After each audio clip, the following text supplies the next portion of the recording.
वर्धमानाय निर्धूतकलिलात्मने सालोकानां त्रिलोकानां यद्विद्यादर्पणायते।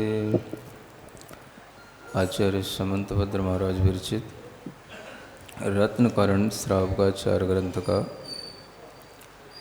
यह प्रथम अध्याय लगभग समाप्त होने वाला है, जिसमें सम्यक दर्शन की महिमा को बताते हुए सम्यक दृष्टि जीव क्या क्या बनता है यह बताने का क्रम चल रहा था।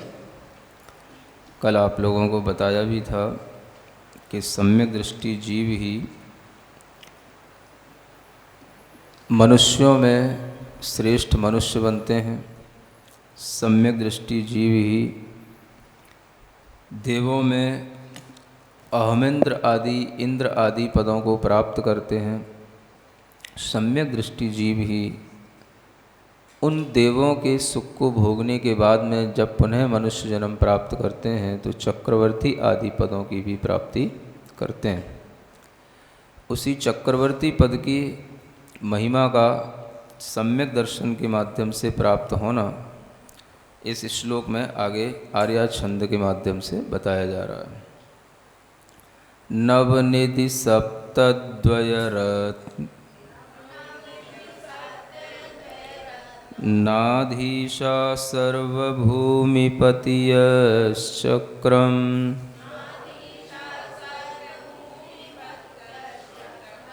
वर्तयितुं प्रभवन्ति स्पष्टदृशः छत्रमौलिशेखरचरणा।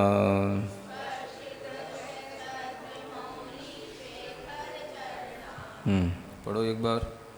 नवनिधि सप्तद्वयरत्नाधीशा सर्वभूमिपतयश्चक्रम् स्पष्टदृशः छत्रमौलिशेखरचरणा। सम्यक दर्शन के प्रभाव से जीव चक्रवर्ती बनता है। चक्रवर्ती का मतलब ऐसे चक्रवर्ती नहीं जिनके नाम आप सुना कर रहे हो आजकल। कौन कौन से चक्रवर्ती हुए? मिथुन चक्रवर्ती हैं और रिया चक्रवर्ती। अच्छा, समझ आ रहा है?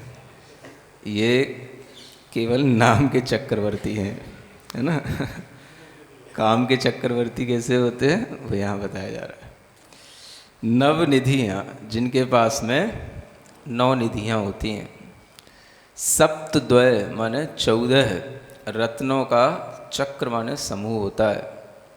यानी चक्रवर्तियों के पास 9 निधियों का एक महान खजाना होता है, जो कि देवों के द्वारा वह रक्षित बहुत बड़ा भंडार होता है, जिसको कितना भी लुटाया जाए, कितना भी खर्च किया जाए, कितना भी किसी को दिया जाए तो कभी भी कम नहीं पड़ता।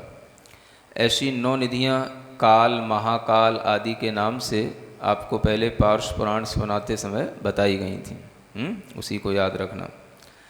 14 रत्न होते हैं। उन 14 रत्नों में कुछ रत्न चेतन होते हैं और कुछ रत्न अचेतन होते हैं। चेतन रत्नों में जो स्त्री रत्न होता है ना, और एक उनका हाथी का भी रत्न होता है, वे सब जो है ये एक सेनापति रत्न होता है इत्यादि, ये चेतन रत्न कहलाते हैं। और अचेतन रत्न जो उनके पास में विशेष तलवार, विशेष चक्र इत्यादि होता है, ये अचेतन रत्न होते हैं। ऐसे 7 चेतन और 7 अचेतन रत्न होते हैं और ये 14 रत्नों के वह स्वामी होते हैं। इन रत्नों के माध्यम से और 9 निधियों के माध्यम से चक्रवर्ती के पास में एक अद्भुत शक्ति आ जाती है, जिसके माध्यम से वह जीवों का बहुत अच्छा हित कर सकते हैं, बहुत अच्छा भला करते हैं और सब जीवों के कल्याण के काम में आते हैं। ये चक्रवर्ती के पास की निधियाँ और रत्न कोई दूसरा व्यक्ति ले नहीं सकता। स्वयं चक्रवर्ती के ही उपभोग में आती हैं और चक्रवर्ती जब तक हैं तब तक उनके साथ जो लोग रहेंगे वो उनका उपभोग कर सकते हैं, लेकिन चक्रवर्ती अगर चला जाता है तो उनके पुत्र आदि भी इसका उपभोग नहीं कर पाते। सुन रहे हो? जो जिसके पुण्य से होता है, जब तक वह पुण्यवान जीव रहता है तभी तक उन चीज़ों का उपभोग उसके साथ मिलकर के तो कोई भी कर सकता है, लेकिन वो पुण्यवान जीव चला गया तो वस्तु भी चली जाती है। एक विशेष बात हमेशा ध्यान रखने योग्य है, 9 निधियाँ चक्रवर्ती ने अपने कोई पुरुषार्थ से अर्जित नहीं की। 14 रत्न चक्रवर्ती ने कोई हाथ पैर चला करके युद्ध करके अर्जित नहीं किए। ये तो सब अपने आप पुण्य के प्रभाव से प्रकट होते जाते हैं। आयुधशाला में तरह तरह के चक्र रत्न वगैरह उत्पन्न हो जाते हैं।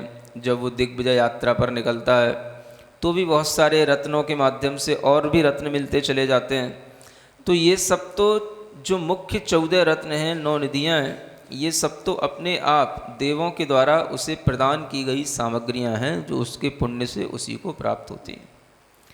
चक्रवर्ती के पुत्र होते हैं, उन्हें अपना अलग से सब कुछ अर्जित करना होता है। ये बात अलग है कि अगर उन्हें अपना जीवन केवल ऐशो आराम में निकालना है तो निकाल सकते हैं, लेकिन कभी कभी आदमी में लगता है कि हमें अपना यश खुद अर्जित करना है ना। पिता के यश से पुत्र का काम नहीं चलता। पिता का यश तो पिता के लिए है, पुत्र को अपना यश खुद अर्जित करना होता है। तो चक्रवर्ती के भी जो पुत्र होते हैं, उन पुत्रों के लिए भी इस तरह के अच्छे काम करने होते हैं जिसके माध्यम से उनका यश भी फैले। अगर वो अच्छे काम करते हैं तो यश भी होता है, और बुरा काम करते हैं तो अपयश भी होता है। सुन रहे हो? और ये सब युग की आदि में हुआ है। सबसे पहले चक्रवर्ती भरत चक्रवर्ती हुए, है ना। उनके एक पुत्र हुए, प्रमुख ज्येष्ठ पुत्र थे, अर्क कीर्ति उनका नाम था। क्या नाम था? अर्क कीर्ति। बड़ा उनका एक समय पर अपयश हुआ जब उन्होंने थोड़ा न्याय नीति के विरुद्ध काम कर दिया। पता है आप लोगों को? हैं? कुछ नहीं पता रहता, बिल्कुल भोले भाले जीव हो, ऐसे मुड़ी हिला देते, कुछ नहीं मालूम। आप ही बताओ। हमारा भरत चक्रवर्ती के पुत्र अर्क कीर्ति के लिए एक उस समय पर अपयश हुआ जब उन्हीं का, भरत चक्रवर्ती का एक सेनापति था, जय कुमार। क्या नाम था? जय कुमार। ये सेनापति भी एक रत्न होता है। मतलब सेनापति ही वो चीज़ होती है, जैसे समझ लो आजकल जैसे अपनी गवर्नमेंट में जैसे रक्षा मंत्री, समझ आ रहा है ना? हाँ, तो उनके हाथ में ये सब सेनाओं की पावर होती है। ये होता है ना, जल सेना, थल सेना, वायु सेना, सबकी पावर, है ना। अटॉर्नी जनरल, ये सब जो होते हैं वो उनके हाथ में ऐसी पावर होती है जिसके माध्यम से वो सेना को कहीं से कहीं तक मूव करा सकते हैं। तो ऐसा हुआ, सेनापति भी एक रत्न होता है। वो थे जय कुमार नाम के एक बहुत अच्छे महापुरुष हुए। कहने को वह चक्रवर्ती के सेनापति थे, लेकिन सेनापति होना भी एक शौर्य और एक कहना चाहिए गर्व की बात होती है। समझ आ रहा है? तो इस तरह से वह जय कुमार का भी एक अपना पराक्रम, जय कुमार का भी एक अपना धर्म का भाव एक अलग ही है। कई जगह उन जय कुमार के दृष्टांत आते हैं जिनमें अपरिग्रह, अपनी स्व स्त्री में ही संतुष्ट होने वाले व्रत में उनका नाम आता है। समझ आ रहा है? देवों के द्वारा उनकी परीक्षा ली गई तो वह सेनापति होते हुए भी, बहुत ज़्यादा धन संपन्न, शौर्य वैभव सबसे युक्त होते हुए भी उनके अंदर कभी भी अधर्म की बात नहीं आई। तो हुआ ये कि उनका विवाह हुआ और एक स्वयंवर रचा गया। हैं? क्या रचा गया? सबसे पहले स्वयंवर वहीं से शुरू हुआ था। अकंपन राजा ने वह स्वयंवर रचा, जय कुमार और सुलोचना, है ना। सुलोचना वह पुत्री का नाम था अकंपन राजा की। तो अकंपन राजा ने जो है स्वयंवर रचा कि अपनी पुत्री का विवाह करना है। अब बड़े बड़े चक्रवर्तियों के भी पुत्र हैं, बड़े बड़े लोग रहते हैं, तब उनके सामने कैसे ये अपनी पुत्री को कहाँ दिया जाए, समझ आ रहा है। तो उस समय पर ये स्वयंवर की प्रथा सबसे पहले प्रारंभ की थी। राजा अकम्पन ने अपनी पुत्री सुलोचना के लिए आए। बहुत सारे राजा, जय कुमार सेनापति भी पहुँचे और उनके साथ साथ भरत चक्रवर्ती के पुत्र अर्ककीर्ति भी पहुँचे और भी अनेक बड़े बड़े धुरंधर, बहुत सारे जगह जगह के राजा होते हैं, सबको इनवाइट किया गया, समझ आ रहा है। और वो सब राजा जब पहुँचे तो जो पुत्री होती है उसके लिए एक जो सेविका होती है उसकी, वो उसका परिचय देती है कि ये कौशाम्बी के राजा हैं, ये मगध के राजा हैं, ये उन राजा का पुत्र है, ये उन राजा का पुत्र है, सब राजपुत्र बैठे होते हैं, है ना। तो वो सबका परिचय देती है। तो परिचय देते देते मतलब अर्ककीर्ति के पास भी पहुंचती है, लेकिन उसने अर्ककीर्ति को पता नहीं क्यों पसंद नहीं किया समझ आ रहा है, चक्रवर्ती का पुत्र होकर के भी। और उसने पसंद कर लिया किसको, जय कुमार को आई बात समझ में। अब वो तो पुत्री की बात है, उसके ऊपर किसी का दबाव नहीं होता, उसका मन है, जितने भी राजा बैठे हैं उनमें से उसे एक पसंद करना, उसने पसंद कर लिया। अब वो जब जय कुमार को पसंद कर लिया तो जय कुमार के लिए उसने वरमाला डाल दी उसके गले में, और अकम्पन राजा ने भी स्वीकार कर लिया। बोले पुत्री ने बहुत अच्छा किया, बहुत बढ़िया धार्मिक व्यक्ति है, सेनापति है, श्रेष्ठ व्यक्ति है, और हमारे कुल की मर्यादा के बहुत अनुकूल व्यक्ति, हमारी बेटी ने जो है चयन किया। तो अकम्पन राजा भी बहुत खुश हुए। उस सुलोचना का भाई वगैरह सब ने मिल करके उसका विवाह कराने की तैयारी कर ली और विवाह कर दिया, ठीक है ना। अब विवाह हो गया, विवाह चल रहा था, वो तो तुरंत ही विवाह हो जाता है सब, वो तो ऐसा तो ही नहीं है कि अब 1 महीने बाद सोचेंगे, 2 महीने बाद सोचेंगे वो तो जब स्वयंवर था, जिससे उसने अपना वरमाला डाल दी, जिसको चूज कर लिया, उसके साथ विवाह हो गया तुरंत। और विवाह होने के कुछ ही अगले ही दिन जो है अर्ककीर्ति के, अब राजा का पुत्र था चक्रवर्ती का, तो उसके पास भी अपनी सेना, अपने लोग, तो अब उसे अच्छा नहीं लगा। अब उसे चलो फिर भी चलो कोई नहीं फर्क पड़ रहा हो, लेकिन उसके आसपास के जो लोग थे तो उनने कहा देखो आपके रहते हुए आपका इतना बड़ा अपमान हो गया और वो सुलोचना ने वरमाला जय कुमार के गले में डाल दी, ये बात अनुकूल नहीं है। आप इतने बड़े चक्रवर्ती के पुत्र हैं और आपका इतना बड़ा अपमान कर दिया। राजा अकम्पन ने बुलाया ही क्यों था? अगर आपको ऐसा ही अपमान करना था तो आपको अपना शौर्य दिखाना चाहिए, और ये जो राजा अकम्पन ने किया है ये अपने साथ गलत किया है। इस तरह का जो व्यवहार हुआ इससे तो आपका अपमान हुआ। इस तरह से लोगों ने जब उसके कान में भर दिया तो वो भी भड़क गया। कौन? अर्ककीर्ति। समझ आ रहा है? तो अब क्या, तो उसने जो है जय कुमार से मतलब कि युद्ध करने की ठान ली अगले ही दिन। समझ आ रहा है? और युद्ध हो गया, क्योंकि उसे जो है ये पता था कि मैं तो चक्रवर्ती का पुत्र हूँ, मेरे पास बहुत सेना है। अब युद्ध हो गया, सेनापति इधर अकम्पन राजा भी उसके साथ है, उसके पुत्र भी उसके साथ हैं, उधर जय कुमार वो भी बड़ा सेनापति है, वो भी अपने युद्ध के लिए सब समर्थ है। अब युद्ध हो गया तो युद्ध करना पड़ा, बाकी चक्रवर्ती के पुत्र से ही सेनापति क्यों युद्ध करे। लेकिन अब उसने ललकारा और ये सब तरीके की उसने युद्ध की घोषणा कर दी तो युद्ध करना पड़ा। और युद्ध हुआ तो अर्ककीर्ति को उसमें पराजित होना पड़ा। समझ आ रहा है ना? अब पराजित होना पड़ा तो उसको पकड़ लिया, फिर बांध लिया। समझ आ रहा है? बांध लेना ही जो है एक तरीके से पराजित करना हो जाता है। अब आपकी सेना हमारे ऊपर कोई वार नहीं कर सकती, राजा पकड़ में आ गया। जब पकड़ में आ गया तो बस अब वो तो सब भले लोग थे ही, उन्हें मतलब ही क्या था, तो उन्होंने उसको छोड़ दिया, पकड़ करके छोड़ दिया। मतलब तुम हार ही गए, तो युद्ध तो बंद विराम हो गया। लेकिन जो उसका ये अपयश हो गया कि देखो चक्रवर्ती के पुत्र ने कितना गलत काम किया कि जब किसी का विवाह हो गया है तो उसके साथ जबरदस्ती क्यों करना। तुम तो एक समझदार व्यक्ति थे, अगर किसी के साथ विवाह हो गया वो तो इसी शर्त पे ही होना था। तुम्हें बुलाया था तो इसलिए तो नहीं बुलाया था कि मेरी बेटी तुम्हारे साथ ही विवाह कर लेगी, तैयार हो जाएगी। वो तो तुमको भी पता था कि स्वयंवर का ये प्रक्रिया की जा रही है, तो स्वयंवर में बुलाया जा रहा है। स्वयंवर में इसीलिए आया जाता है, वो किसी को भी चुन सकती है। तो जब इस तरीके से ये बात चक्रवर्ती के पास पहुंची, तो जब सेनापति खुद चक्रवर्ती से मिलने गए तो उन्हें भी लगा कि देखो अब मैं सेनापति होकर के अब चक्रवर्ती से कैसे मिलने जाऊंगा और चक्रवर्ती से क्या कहूंगा कि मैंने उनके बेटे को, है ना, और उनके बेटे ने ऐसा कृत्य किया हमारे साथ। लेकिन उन्होंने जैसे भी था, जब गए सही बात बताई, तो चक्रवर्ती, भरत चक्रवर्ती नाराज नहीं हुए, उस सेनापति से नाराज नहीं हुए। उन्होंने कहा तुमने बहुत अच्छा किया, मेरा बेटा है तो क्या हुआ, गलत करेगा तो उसको उसके लिए उसका दंड मिलना ही चाहिए।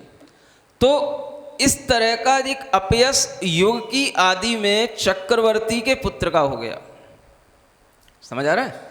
चक्रवर्ती होना अलग बात है और चक्रवर्ती का पुत्र होना, हाँ, धीरू भाई अंबानी होना अलग बात है और अनिल अंबानी होना, हाँ, सबका पुण्य अपना अलग अलग होता है। अरे तो समझाने के लिए क्या दिक्कत है, जानते तो सभी लोग हैं ना, समझ आ रहा है? तो सबका पुण्य अपना अलग अलग होता है। आप ये सोचो कि हम पिता की संपत्ति पे काबिज हो जाएंगे, पिता की संपत्ति को अपने करके हम बहुत बड़े बन जाएंगे, आप भूल में ना रहो। अगर आपका पुण्य है, आपके लिए वह शक्ति है, उस पिता के उस संपत्ति को पचाने का आपके पास में पुण्य होगा तो ही वो संपत्ति रुकेगी, नहीं तो आपको भी पता नहीं पड़ेगी कौन सी गली से आई संपत्ति और कौन सी गली से चली गई। समझ आ रहा? ये सब अपने अपने पुण्य के ही भोक्ता होते हैं। तो हर कोई जीव जब इस तरह का कोई भी समर्थ बनता है तो वह अपने ही मेहनत, अपने ही भाग्य, अपने ही पुरुषार्थ से बनता है। ये चक्रवर्ती की इस कथा से आपको समझ लेना है। चक्रवर्ती का भी अपयश हुआ था, उनके पुत्र का भी अपयश हुआ। ये भी जो है एक बहुत बड़ी युग के आदि में होने वाली हुंडा अवसर्पणी काल की ये घटना है। इसको दोष कहा गया हुंडा अवसर्पणी काल के कारण से, है ना। अन्यथा चक्रवर्ती का कभी मान भंग नहीं होता जो बाहुबली ने किया। समझ आ रहा है? एक दंश तो भरत चक्रवर्ती ने ये सहा होगा बहुत बड़ा, जो बाहुबली ने उनका अपमान किया, और फिर जो है उनके पुत्र ने ये घटिया काम किया। उस समय बहुत सारे राजा लोगों ने उनके लिए कहा ये अच्छा नहीं हुआ, चक्रवर्ती के पुत्र ने ऐसा गलत काम किया, ये कोई न्यायप्रिय काम नहीं है। आप चक्रवर्ती के पुत्र हो तो इससे क्या मतलब होता है? किसी को भी अपनी शक्ति दिखाने लग गए। ये तो फिर वही बात हुई कि मैं विधायक का बेटा हूँ, मैं सांसद का बेटा हूँ, कहीं भी रुतबे से चले गए, किसी भी पुलिस वाले को पकड़ लिया, कुछ भी पकड़ लिया, किसी के गले में हाथ डाल दिया, है ना। तो ऐसे कृत्य जो है सज्जन पुरुषों को पसंद नहीं आते। तो सज्जन पुरुष हमेशा ऐसे लोग जो भी अपनी कभी भी तरीके का आतंक दिखाते हैं उनकी भी निंदा ही करते हैं। हमेशा ध्यान रखो, सत कार्यों से ही प्रशंसा होती है। अच्छे कार्य करके ही आप दूसरों की नज़र में अच्छा बन सकोगे। इसलिए हमेशा जो सज्जनों को प्रिय लगने वाले कार्य हैं उन्हीं कार्यों में व्यक्ति को रुचि लेना चाहिए। कोई भी काम करने से पहले ये देखना चाहिए कि इससे हमारा यश होगा या अपयश होगा। बड़े जो महापुरुष होते हैं, अच्छे कुल के व्यक्ति होते हैं, वो हमेशा अपने यश की रक्षा करके चलते हैं। समझ आ रहा है? क्योंकि उसी के सहारे तो वो जी रहे हैं। मतलब कि क्षत्रियों का अगर कोई सबसे बड़ा मान होता है तो उनका मान उनका अपना यश ही होता है। अगर वो छूट गया तो फिर क्या बचा? बिना पैसे के रहना अच्छा समझेंगे, बिना राज्य के रहना अच्छा समझेंगे, लेकिन कभी भी सम्मान के बिना रहना अच्छा नहीं समझेंगे। समझ आ रहा? ये कुलीन व्यक्तियों की बात होती है। जो अच्छे कुल में जन्म लेते हैं उनके अंदर इस तरीके की बातें रहती हैं। भूखे मरना अच्छा समझेंगे, लेकिन किसी के सामने हाथ फैलाने का नहीं। अपनी बाजुओं में जितनी दम है अपना पुरुषार्थ करेंगे, अपना जितना अपने पास में बुद्धि है, विवेक है, उससे काम लेंगे और वो अच्छा काम करेंगे। इस तरह से जो लोग आगे बढ़ते हैं उन्हीं का यश फैलता है ना। तो ये चीज़ें लोग भूलते जाते हैं। चक्रवर्ती की इस बात से आपको ध्यान रखना है कि जो पिताजी की प्रेस्टीज है वो पिताजी के लिए है, आपको अपनी प्रेस्टीज खुद बनाना है। समझ आ रहा है? उनका सहारा ले सकते हो, ये बात अलग है, लेकिन उनके सहारे ज़िंदगी नहीं गुजारी जा सकती है। अमिताभ बच्चन है तो अमिताभ बच्चन का जो यश है वो अमिताभ बच्चन के लिए ही है। समझ आ रहा है? अब इससे मतलब नहीं है कि आप अभिषेक उनके बेटे हो तो तुम भी उतने हीरो बन जाओगे, तुम्हें अपनी मेहनत खुद करनी पड़ेगी। अब अगर तुम्हारा पुण्य है, तुम्हारे अंदर टैलेंट है, तुम्हारे अंदर एक्शन करने की क्षमता है और वो लोग पसंद करें तो होएगा। ये जरूरी नहीं कि तुम अच्छे हीरो के बेटे हो तो तुम भी हीरो ही बन जाओगे। समझ में आ रहा है? बोल तो दिया करो। इसलिए यहां कह रहा हूं कि हमेशा सज्जन व्यक्तियों को अपने पुरुषार्थ, अपने भाग्य पर ही भरोसा रखना चाहिए, है ना।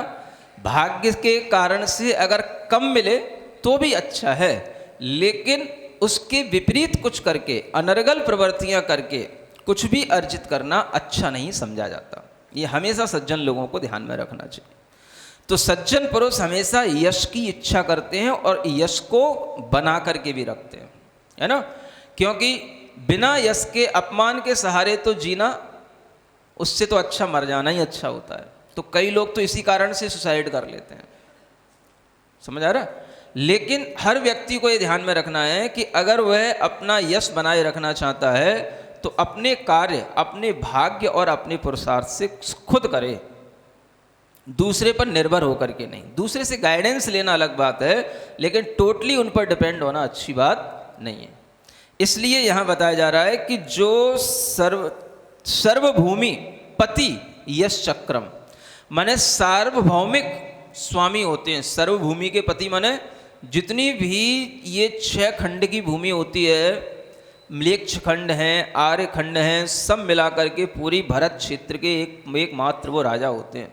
इतने बड़े राजा होते हैं, है ना।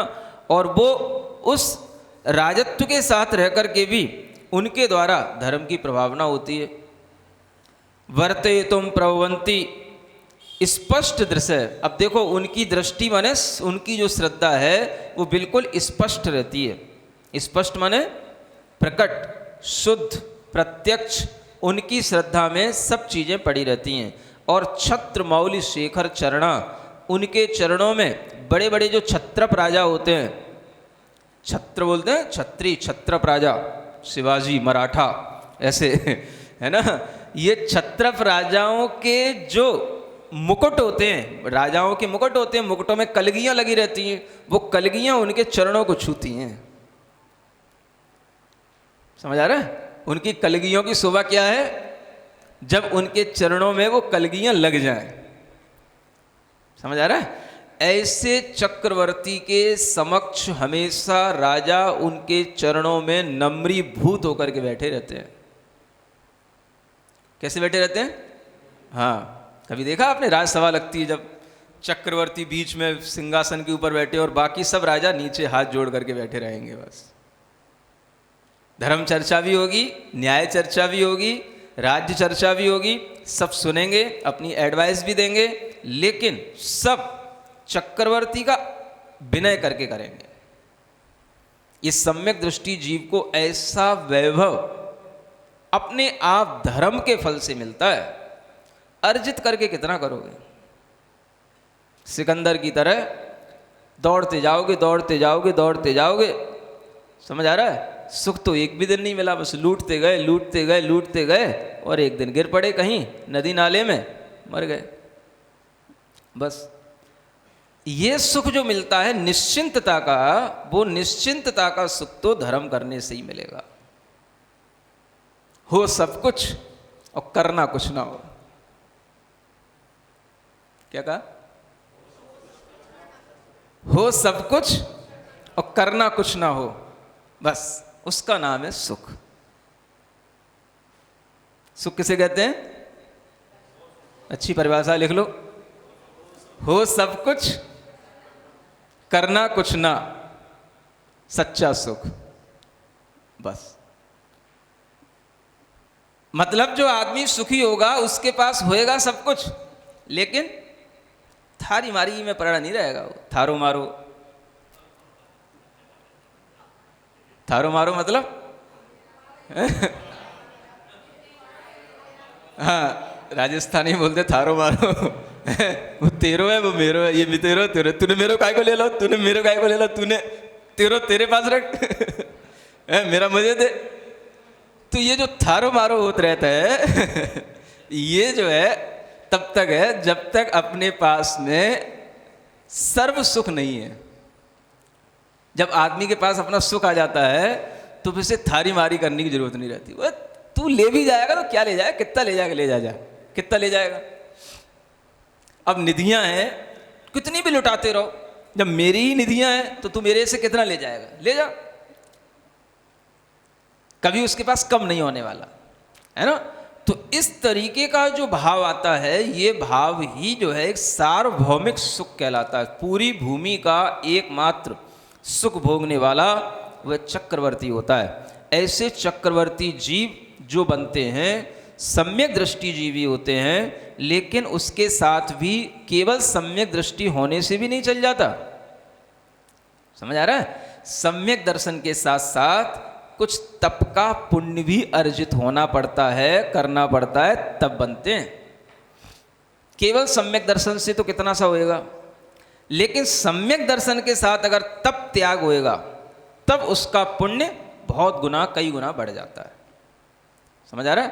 तो इसलिए आचार्य कहते हैं सम्यक दर्शन के कारण से तो हो रहा है क्योंकि सम्यक दर्शन मुख्य है, लेकिन सम्यक दर्शन के साथ साथ इस तरह के त्याग आदि के पुण्य से, तप आदि के पुण्य से इस तरह की बहुमूल्य चीजें स्वयं ही उपलब्ध होती हैं। आप देखना कभी भी चक्रवर्तियों के पुराने जीवन, तो वो केवल सम्यक दर्शन के साथ नहीं रहे, उन्होंने सम्यक दर्शन के साथ भी पिछले जन्म में अच्छे तप किए, मुनि व्रत धारण किए, तब जाकर के बड़े बड़े तप करके उन्हें इतना पुण्य अर्जित हुआ जब वो चक्रवर्ती आदि बनते हैं, है ना। तो चक्रवर्ती के ये फल देखने के बाद में अब इससे भी बड़े एक चक्रवर्ती और होते हैं। नहीं समझ आया? इन चक्रवर्ती से भी बड़े एक और होते हैं चक्रवर्ती, है ना। उन्हें धर्म चक्रवर्ती कहते हैं। क्या बोलते हैं? धर्म चक्रवर्ती। उनका नाम होता है तीर्थंकर। क्या बोलते हैं? तीर्थंकर। ढंग से बोलो, हाँ अच्छे ढंग से बोला करो, वजूद के साथ में। हाँ क्या बोलते हैं उनको? तीर्थंकर। हैं? वो चक्रवर्ती से ही बढ़ के होते हैं। उनका जलवा और कुछ ज़्यादा ही होता है। वो भी कैसे बनते हैं? तो सम्यक दर्शन के बिना तो कुछ भी संभव नहीं है। वो भी पिछले जन्म में सम्यक दर्शन के साथ में तरह तरह के तप त्याग करते हैं, वो भी पिछले जन्म में मुनि व्रत धारण करते हैं, तब जाकर के इस तरह के, है ना, चक्रवर्ती और तीर्थंकर आदि बन पाते हैं। बहुत कम होता है जो केवल सम्यक दर्शन से भी तीर्थंकर प्रकृति का बंध तो हो ही जाता है, उससे भी तीर्थंकर बन जाते हैं। समझ आ रहा है? लेकिन ऐसे उदाहरण कम मिलते हैं। जो ये अभी वर्तमान के जितनी 24 है, इस पूरी 24 में आप देखेंगे हर तीर्थंकरों का पिछला जन्म देवगति के साथ है, और देवों से भी पिछला जन्म उनका मुनि व्रत के साथ, सम्यक दर्शन के साथ रहा है। मुनि व्रत के साथ तभी उन्होंने तीर्थंकर प्रकृति का वहाँ पर बंद किया, दर्शन विशुद्धि आदि भावनाएं धारण की, उसके माध्यम से फिर उनको यह तीर्थंकर का पद तीसरे भाव में प्राप्त होता है। समझ आ रहा है? तो ऐसे बहुत कम लोग होते हैं जो गृहस्थ अवस्था में सम्यक दर्शन के साथ में भी तीर्थंकर नाम कर्म का बंद कर लें। होता तो है सिद्धांत की दृष्टि से चौथे गुणस्थान से लेकर के आगे तक मुनि महाराज तक कोई भी तीर्थंकर प्रकृति का बंद कर सकता है, उसमें कोई बाधा नहीं है। लेकिन अधिकतर जो अभी 24 में आप देखोगे तो सभी तीर्थंकर पिछले जन्मों में गृहस्थ नहीं थे, सब त्यागी वृत्ति मुनि बने हुए हैं। सब ने तपस्या की और तभी 16 कारण भावनाओं का बंद किया, है ना। तो ऐसा यही यहाँ पर अब बताया जा रहा है। अमरासुर नरपतिभिर, हाँ बहुत सरल सा श्लोक है, पढ़ो। अमरासुर नरपतिभिर यमधरपतिभिश्च नूतपादाम्भोजा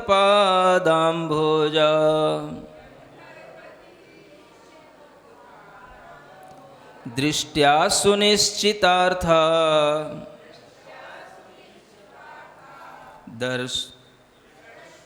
ब्रशचक्रधरा भवन्ति लोकशरण्याः।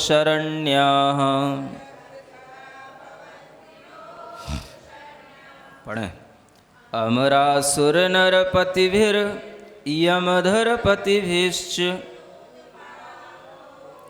दृष्ट्या सुनिश्चितार्था वृषचक्रधरा भवन्ति लोकशरण्या। है ना। अब ये देखो कितने लोगों के पति हैं। ये पति माने क्या होता है? स्वामी। है ना। पतियों के तो कोई पति नहीं होते हैं, पत्नियों के तो पति हो जाते हैं। पतियों के भी कोई पति होते हैं? हैं? ये देखो इनके कितने पति हैं। अमरा सुर नर पतिवीर। है ना। पति शब्द सबके साथ लगाना है। अमरों के पति, अमर पति माने देवों के स्वामी, रूलर्स ऑफ द देवास। समझ आ रहा है? उनके भी ऊपर रूलर जो होते हैं, अपना नियम कानून चलाने वाले, अमर पति कहलाते हैं। असुरपति, है ना, लॉर्ड ऑफ असुराज। असुरों के भी जो बड़े, असुरों के भी देव बड़े इंद्र होते हैं, वो असुरपति कहलाते हैं, असुरों के भी स्वामी। और नरपति, किंग्स ऑफ द मैन। समझ आ रहा है? आदमी राजाओं के भी स्वामी, ये सब पति।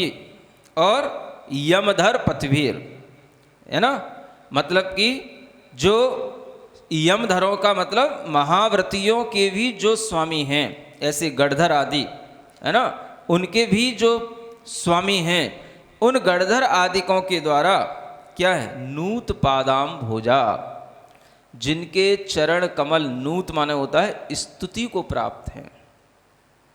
इन सब पतियों के द्वारा, इन सब लॉर्ड ऑफ लॉर्ड, है ना, किंग्स ऑफ मैन, ये सब के द्वारा भी जिनके चरण पूजे जा रहे हैं, स्तुति को प्राप्त हो रहे हैं, उनका नाम है तीर्थंकर। यानी चक्रवर्ती भी जिनके चरणों की पूजा करेगा और किसी के चरणों की पूजा नहीं करेगा। समझ आ रहा है? सम्यक दृष्टि है तो वह भी ऐसे जो सम्यक दृष्टि जीव हैं, इनकी पूजा आराधना करके अपने आप को सौभाग्यवान समझेगा। चक्रवर्ती भी किसके चरणों में झुकेगा? जो ऊपर चक्रवर्ती की बात थी, तो वो भी तीर्थंकर के चरणों में बैठेगा। ऐसे चक्रवर्तियों के से भी पूज्य जो ये तीर्थंकर होते हैं, जिनके चरण कमल पूजित होते हैं, दृष्टया सुनिश्चितार्था, जिन्होंने दृष्टि माने अपनी सम्यक दृष्टि से, अपने सम्यक श्रद्धांत से, अपने सम्यक दर्शन से सभी पदार्थों का अच्छे ढंग से निश्चय कर लिया है। सब पदार्थ जिनके लिए बिल्कुल दिखाई दे रहे हैं, ज्ञान में आ रहे हैं, सब पदार्थों का प्रत्यक्षीकरण जिन्होंने कर लिया है, ऐसे वह तीर्थंकर वृष चक्रधरा, वृष माने होता है धर्म चक्र को धारण करने वाले, वृष माने होता है धर्म, है ना। तो धर्म चक्र को वो धारण करते हैं। चक्रवर्ती तो होगा, वो केवल राज चक्र को धारण करेगा, अपने राज्य को बढ़ाने के लिए उसका चक्र उसके आगे आगे चलता है। और जब तीर्थंकर चलते हैं तो इनके आगे भी एक चक्र चलता है, उसको बोलते हैं धर्म चक्र। आ रहा समझ में? जो देवों के द्वारा ये अतिशय के माध्यम से धर्म चक्र आगे चलता है। देवों के द्वारा 14 अतिशय किए जाते हैं, तो उनमें एक धर्म चक्र का एक अतिशय होता है, बहुत ज़्यादा प्रभाव वाला, बहुत ज़्यादा सूर्य के से भी ज़्यादा प्रकाशमान किरणों वाला, इतना बड़ा हुआ धर्म चक्र जब आगे आगे चलता है तो तीर्थंकरों के आने की सूचना देता है। और उसी के माध्यम से तीर्थंकरों का धर्म आगे आगे चल रहा है, और तीर्थंकर के आगे कोई भी बाधा देने वाला नहीं है, वो धर्म चक्र अपने आप सूचित करता चला जाता है। तो इस तरह के वृष चक्र को, धर्म चक्र को धारण करने वाले वह तीर्थंकर ही होते हैं। देव के अतिशय से तीर्थंकरों के लिए ऐसा धर्म चक्र तो मिलता है, लेकिन देवों का अतिशय भी उन तीर्थंकरों के पुण्य से ही होता है। अपने आप देव किसी के लिए धर्म चक्र पैदा नहीं कर सकते हैं, चला नहीं सकते हैं, वो केवल उन्हीं तीर्थंकरों के लिए ही आएगा, उन्हीं के लिए वह सुख मिलेगा, है ना। तो ऐसे तीर्थंकरों की जब महिमा सामने आती है, तब आपको ज्ञान में आएगा कि सम्यक दृष्टि का सबसे बड़ा, अगर कोई लोक में देखा जाने वाला फल है, लोक में लोगों को दिखाई देने वाला कोई बहुत बड़ा वैभव है, तो उसका नाम है तीर्थंकर। इसकी भी देन सम्यक दर्शन के ही कारण से है, क्योंकि सम्यक दृष्टि जीव ही दर्शन विशुद्धि आदि 16 कारण भावनाओं को भा करके इस तरह की प्रकृति का नाम कर्म का ये बंध करता है। तब ये तीर्थंकर लोक शरण्या, क्या लिखा अंत में, हाँ, पूरे लोक के लिए शरण्य होते हैं, शरणभूत होते हैं। कोई भी इनकी शरण में जाए सबकी रक्षा होगी, सबको सुख मिलेगा, सबको अभय मिलेगा। इनकी शरण में पहुंच करके कोई भी जो है दुखी होकर के नहीं लौट सकता, पूरे लोक के लिए शरण है। ऐसा यह जो भी हमें धर्म का प्रभाव दिखाई देता है वह सब भी सम्यक दर्शन की ही देन है, क्योंकि बिना सम्यक्त्व के कोई भी भावना की जाएगी उससे तीर्थंकर नाम कर्म का बंध नहीं होगा। इसलिए सम्यक दर्शन पहली भावना है, दर्शन विशुद्धि। जो सम्यक दर्शन है उसमें और विशुद्धि बढ़ाना, ये सम्यक दर्शन की विशुद्धि कहलाती है। इसी के होने पर आगे की जो 15 भावनाएं हैं उनमें से किसी एक भावना से भी तीर्थंकर नाम कर्म का बंध हो सकता है, और केवल दर्शन विशुद्धि भी तीर्थंकर नाम कर्म का बंध कर सकती है। कोई जरूरी नहीं कि 16 की 16 भावनाएं एक साथ होनी चाहिए तभी तीर्थंकर नाम कर्म का बंध होगा। एक भावना भी अगर दृढ़ होती है और एक भावना का भी प्रभाव अपनी आत्मा पर पड़ता है तो उस एक भावना के माध्यम से भी तीर्थंकर नाम कर्म का बंध होता है। लेकिन शर्त यह है कि सम्यक दर्शन होना ही चाहिए, चाहे वो सम्यक दर्शन कोई सा भी हो, क्षयोपशम हो, चाहे क्षायक हो, चाहे औपशमिक हो।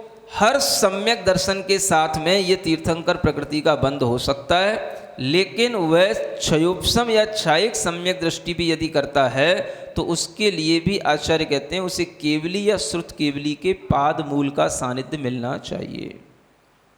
उन्हीं के चरणों में इतनी विशुद्धि आती है जो क्षायक सम्यक दर्शन वाले जीव को भी तीर्थंकर प्रकृति का बंध करने के लिए ऐसा सानिध्य चाहिए होता है ना।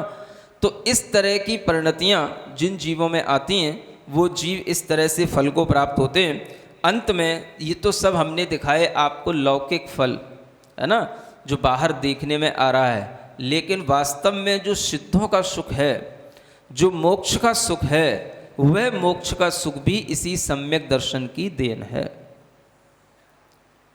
ना। किसकी देन है?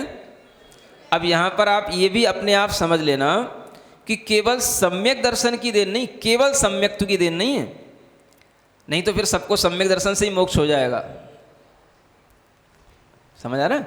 सम्यक दर्शन ज्ञान चारित्राणी मोक्ष मार्ग की जरूरत ही नहीं रहेगी फिर तो। अगर केवल सम्यक दर्शन से ही सब मोक्ष दिखा रहे हैं, सम्यक दर्शन से ही तीर्थंकर दिखा रहे हैं, है ना, तो सम्यक दर्शन मूल में है। सबसे पहले सम्यक दर्शन होना ही चाहिए। इसके होने पर ही जो हमारे साथ ज्ञान चारित्र तप आदि होंगे, यही हमारे लिए ये सब चीज़ें उत्पन्न करते चले जाएंगे।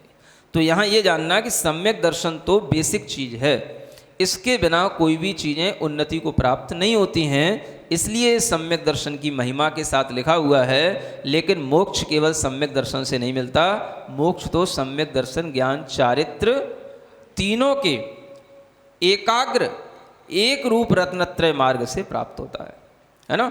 तो वही मोक्ष सुख की भी यहाँ पर बात आगे करते हैं। शिव मजर मरुज मक्षय मव्याबाधम विशोक भय शंकम काष्ठागत सुख विद्या विभवम विमलम भजन्ति दर्शन शरण।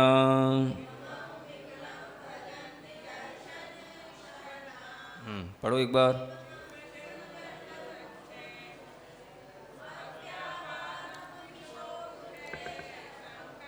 काष्ठागत सुख विद्या विभवम विमलम भजन्ति दर्शन शरण। जिन्होंने अपने अंदर सम्यक दर्शन को ही शरण बना रखा है उन्हें कहते हैं दर्शन शरणा। दर्शन ही जिनके लिए शरण है। सम्यक दर्शन की शरण में जो आत्मा रही है उसी को हमेशा मोक्ष की प्राप्ति हुई है। तो दर्शन की शरण में रहने वाले जीव क्या प्राप्त करते हैं? शिव प्राप्त करते हैं। शिव माने क्या होता है? मोक्ष होता है। सुन रहे हो? शिव शंकर है ना। शिव शंकर का मतलब मोक्ष के शम माने होता है सुख को करने वाला कहलाता है शिव शंकर। शिव शंकर का मतलब क्या हुआ? शिव माने मोक्ष, शम माने होता है सुख, और कर माने करने वाला। तो शिव शंकर माने जो मोक्ष के सुख को करने वाला हो उसे कहते हैं शिव शंकर। जय शिव शंकर, जय शिव शंकर। क्या दिक्कत है? पता तो होना चाहिए कि हम किसकी जय कर रहे हैं। तो ये तो नाम है। काम क्या है? तो काम तो वही होना चाहिए जो यहां बताया जा रहा है ना। तो मोक्ष का सुख जो भी प्राप्त करता है उसको ही शिव शंकर कहा जाता है, वही सिद्ध कहलाता है। कौन कहलाता है? सिद्ध पुरुष उसी को बोलते हैं। जिसको क्या क्या मिल गया होगा, जिसको मोक्ष सुख मिल जाएगा, तो आगे आचार्य कहते हैं अजर, वह आत्मा कैसा होगा? Free from old age.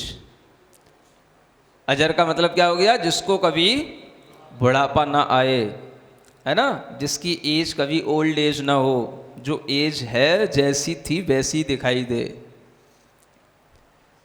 भले ही वो कहने में आए 100 वर्ष के हो गए, 200 वर्ष के हो गए, लेकिन कहने में आएगा, लेकिन एज जैसी है वैसी रहेगी। He always seems like a youngster। समझ आ रहा है? बिल्कुल यंग एज में जैसे वो होते हैं वैसे ही दिखाई देंगे, वैसे ही प्रतीति में आएंगे। इसको बोलते हैं फ्री फ्रॉम ओल्ड एज, है ना, ऐसा सोल। फिर अजर, मरुज, है ना, जरा से भी रहित, और रुज माने होता है रोग, फ्री फ्रॉम डिजीजेज। किसी तरीके की डिजीज नहीं होना चाहिए।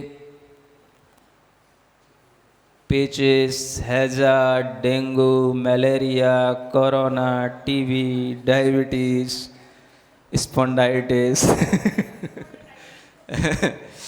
सर्वाइकल, ये वो कुछ भी नहीं होना चाहिए। Free from all types of disease. ऐसा सुख तो यही है। शरीर हो तो भी ऐसा सुख, और शरीर ना हो तो भी ऐसा सुख। तो शरीर होता है तब तीर्थंकर अवस्था में ऐसा सुख मिलता है, और जब शरीर छोड़ देते हैं तो सिद्ध अवस्था में ऐसा शरीर मिलता है। वो शरीर कहलाता है ज्ञान शरीर। Only the body of knowledge resides in pure souls. क्या? हाँ, केवल बस ज्ञान शरीरी क्या रह गए? वो सिद्ध भगवान, वो ज्ञान ही उनका शरीर रह जाता है, ज्ञान शरीरी बस। और कोई ये फिजिकल बॉडी से कोई लेना देना नहीं। तो ऐसे वो रोगों से रहित, जरा बुढ़ापे से रहित, और शिव मजर मरुज मक्षय, अक्षय पद को प्राप्त कर लेते। माने ऐसा पद जिन्हें मिल जाता है जिसमें कभी भी किसी तरीके का कोई भी डीके नहीं होता। डीके जानते हैं? क्षय होना, है ना। हाँ, किसी भी तरीके की डिस्ट्रक्शन नहीं होना, फ्री फ्रॉम डिस्ट्रक्शन, है ना। ऐसा यह स्टेटस है, ये एक तरीके का। ये क्या कहलाता है? इसको बोलते हैं सुप्रीम स्टेटस। आप लोगों की स्टेटस नहीं, आप लोगों ने तो क्या है, जितनी भी बड़ी बड़ी सुपर चीज़ें थी उन सब के नाम इतने घटिया बना रखे हैं कि उन सब नामों को इतना कॉमनली यूज करने लगे कि वो सब नामों की कोई जो इम्पोर्टेंस थी वो सब मिटा डाली, है ना। स्टेटस, अब सबके मोबाइल में अपना अपना स्टेटस डला हुआ है, सबकी अपनी फाइल पे अपना स्टेटस डला हुआ है, रोजाना स्टेटस बदलता रहता है। स्टेटस भी कोई बदलनी चाहिए होती है। अब पगलों को पता ही नहीं है कि स्टेटस बदला भी जाता है कि नहीं बदला, समझा। तो बदल बदल के खुश होते हैं। स्टेटस तो वो होता है जो एक बार अटेंड कर लिया जाए, है, तो वह कभी भी फिर चेंज ना हो, ऐसा स्टेटस बनाओ। उसको बोलते हैं सिद्धों का स्टेटस, है ना। जिसमें कि उन्हें फिर कभी भी उसका किसी भी तरीके का ना उसमें कोई डिक्रीज होता है ना कोई उसका डिस्ट्रक्शन होता है। Free from decrease and destruction, ऐसा सिद्धों का जो स्टेटस होता है उसको बोलते हैं अक्षय अव्यावाद। और जहाँ पर कोई भी शोक नहीं, शोक मतलब इमोशन ऑफ ग्रीफ, ये कुछ नहीं, भय नहीं, फ्री फ्रॉम फियर, समझ आ रहा है, फ्री फ्रॉम डाउट्स, इस सब प्रकार के इस भय शंका शोकों से दूर वह आत्मा का जो प्योर भाव होता है उसी को बोलते हैं शम, माने सुख देने वाला, वही सुप्रीम ब्लिस कहलाता है, उसी को कहते हैं शिव शंकर। समझ आ रहा है? तो सिद्ध भगवानों का ये सुख है, काष्ठागत सुख विद्या। काष्ठागत बोलते हैं जिसके आगे कुछ हो ही ना, सुप्रीम नॉलेज, सुप्रीम ब्लिस, जिसके आगे कुछ हो ही ना, पराकाष्ठा जिनको प्राप्त हो गई है। कोई चीज़ इंक्रीज होते होते होते होते जब अपनी सुप्रीम स्टेट पर पहुंच जाती है तो उसके बाद में उसकी जो इंक्रीजिंग है वो भी बंद हो जाती है। तो बस वो जहाँ पर हो जाए, नॉलेज भी इंक्रीज होते होते होते होते क्या बन गई, केवल ज्ञान बन गया। सुख भी इंक्रीज होते होते होते सिद्धों का सुख बन गया। इस तरह का जो सुख और ज्ञान है वह जिन्हें मिल जाता है वही वैभव कहलाता है, विभव। और ये सब विमल है, माने बिल्कुल प्योर होता है, ये निर्मल। विमल का मतलब हाँ, free from other impurities, free from Karma, है ना। तो ये कर्मों की इम्प्योरिटी से ये बिल्कुल रहित होता है, इसको बोलते हैं निर्मल। ऐसे सुख को प्राप्त कर लेते हैं जो हमेशा सम्यक दर्शन की शरण में रहते हैं। तो क्रम क्रम से हर तरह का सांसारिक सुख दिखाते हुए आपको मोक्ष सुख तक पहुंचाया किसने? सम्यक दर्शन ने, है ना। सम्यक दर्शन की टिकट है तो आपको ये सब सुख रास्ते में मिलते चले जाएंगे। सब प्लेटफॉर्म है ये, बड़े बड़े राजा बनना, चक्रवर्ती बनना, गणधर बनना, तीर्थंकर बनना, और अल्टीमेट गोल क्या है? हाँ, सिद्ध बनना, मोक्ष सुख। तो ये सब चीज़ें हमें धीरे धीरे इसी रास्ते से मिलती चली जाती हैं। इसलिए धर्म का प्रमुख फल तो मोक्ष है, लेकिन धर्म के और जो आनुषंगिक फल होते हैं वो सब ये तीर्थंकर आदि भी, ये सर्व जो लौकिक सुख हैं ये भी सब धर्म के एक आनुषंगिक सुख कहलाते हैं, फल कहलाते हैं, या हम इन्हें धर्म का प्रभाव कह सकते हैं। जैसा कल बताया था, तो धर्म का प्रभाव भी इतना अधिक है कि उससे भी हमें सब संसार के सुख मिला करते हैं। ठीक है ना। अब इसी का उपसंहार अंतिम श्लोक में किया जा रहा है। देवेंद्र चक्र महिमान ममेयमानम,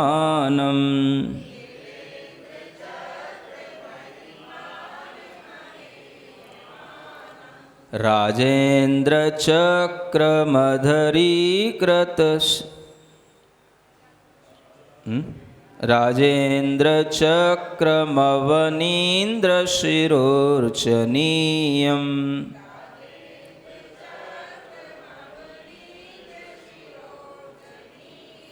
धर्मेंद्र चक्रमधरीकृत सर्वलोकम्,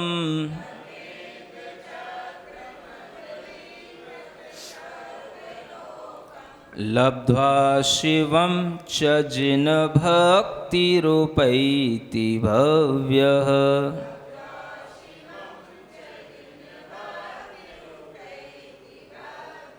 पढ़ो।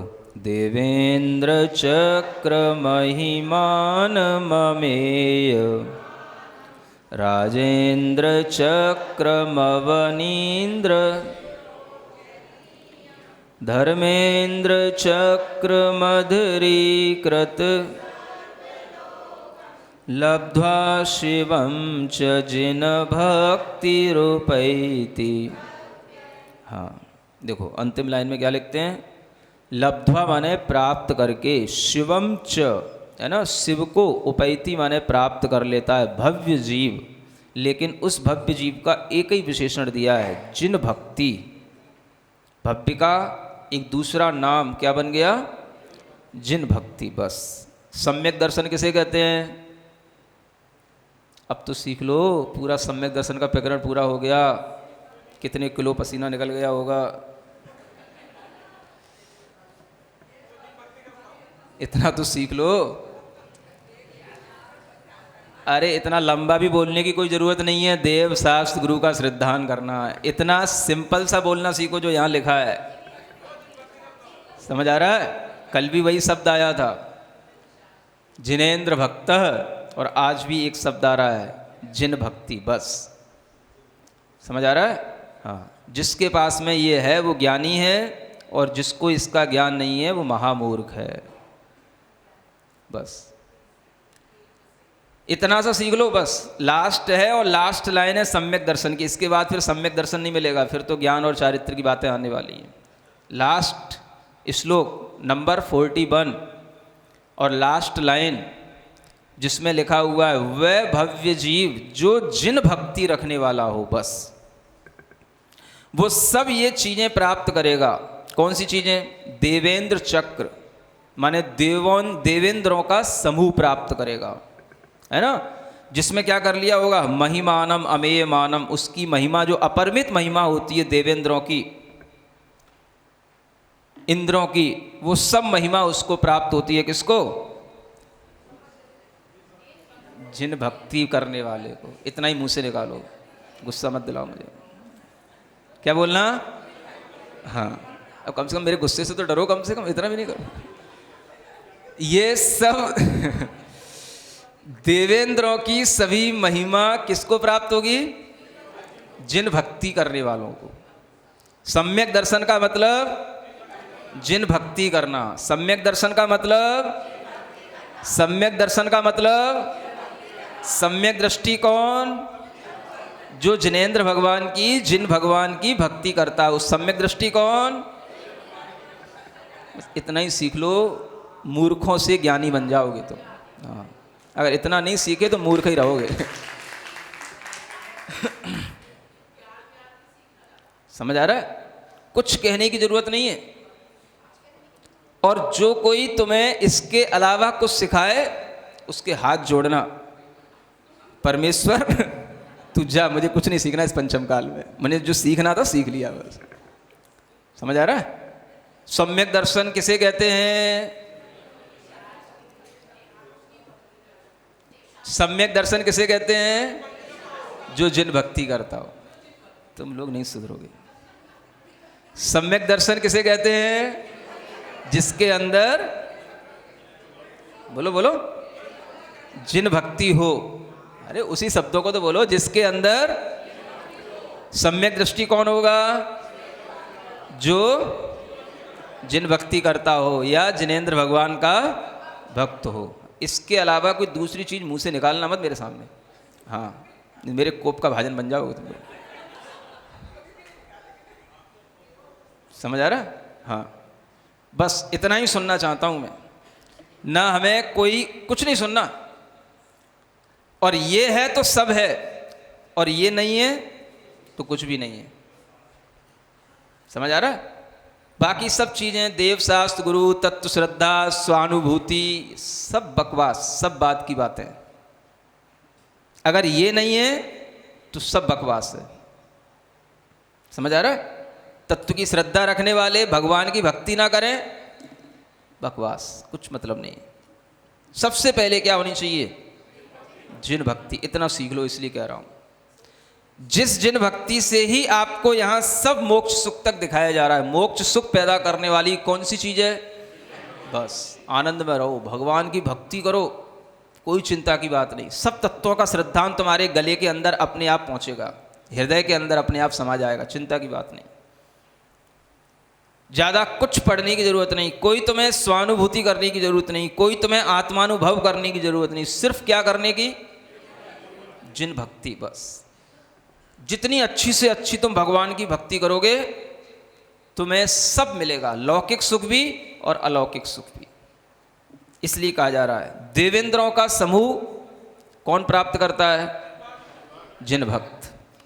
आगे क्या जा रहा है, राजेंद्र चक्र, राजाओं में भी इंद्र बनकर के राजेंद्र, उनका समूह उसके लिए प्राप्त होता है। किसको?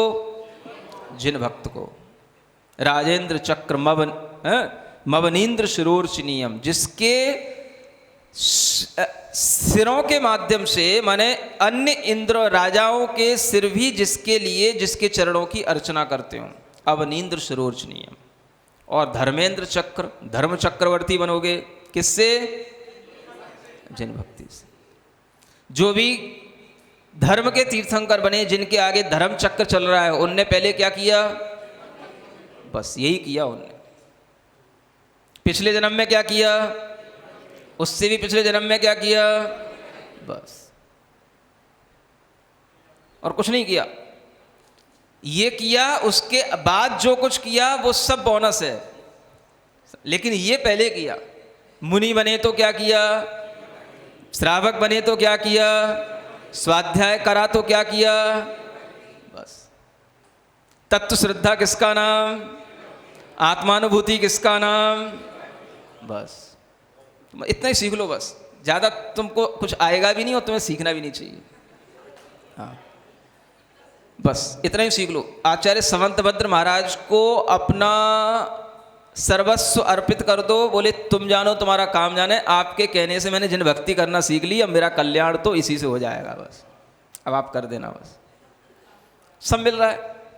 अच्छे देव बनोगे, फिर मरोगे तो फिर अच्छे राजा बनोगे, फिर अच्छे धर्म के चक्रवर्ती बनोगे, तीर्थंकर तक। इस सब लब्ध्वा माने इन सब चीज़ों को प्राप्त करके अंत में शिवम माने मोक्ष भी वही प्राप्त करता है जिसके पास में जिन भक्ति होती है। सुन रहे हो? तो जिन भक्ति कैसी बुद्धि से करोगे? हे बुद्धि से कि उपादेय बुद्धि से? अब जिन भक्ति तो सुन ली। अब फिर किसी ने तुम्हें समझा दिया, किसी ने आकर के जिन भक्ति करना, लेकिन हे बुद्धि से करना। हे का मतलब है ऐसी कर लेना, ऐसी कर लेना, ऐसी दूर दूर से कर लेना, बस ऐसी कर लेना। मन लगा के नहीं करना। ऐसे करना। कैसे करना? उपादेय बुद्धि का मतलब यही सब कुछ है। जिन भक्ति ही सब कुछ है, यही सब तत्वों का सार है। इसी में सम्यक ज्ञान है, इसी में सम्यक दर्शन है। किसमें? जिन भक्ति में। समझ आ रहा है? बस यही एक अंतिम चीज आपके दिमाग में रह जानी चाहिए। लब्ध्वा शिवम च जिन भक्ति रूपैति भव्य। शिव को प्राप्त करेगा, मोक्ष सुख को प्राप्त करेगा, तो वही भव्य प्राप्त करेगा जिसके अंदर अंतरंग से जिन भक्ति फूट रही हो। बस समझ आ रहा है? हे तो हो ही नहीं सकती भव्य के अंदर, जिन भक्ति कभी हे हो ही नहीं सकती। जिन पगलों ने लिख दिया है कि जिन भक्ति हे है, उन पगलों से दूर रहना। समझ आ रहा है? तुम्हें क्या करना है? जिन भक्ति को आदर बुद्धि के साथ करना, ठीक है ना? उपादेय बुद्धि के साथ करना, है ना? और पागलों से दूर रहना। सुन रहे हो कि नहीं? कौन पागल होता है?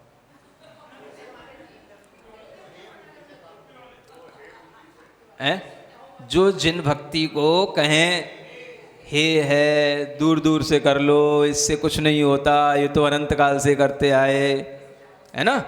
ऐसे लोगों को कहना उनसे कुछ नहीं, चुपचाप अपने मन में समझ लेना they are totally mad person, है ना?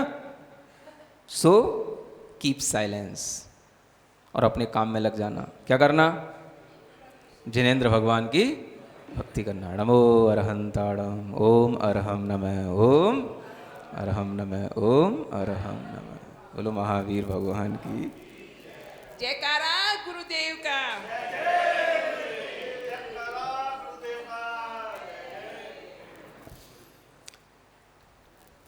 जल चंदन अक्षत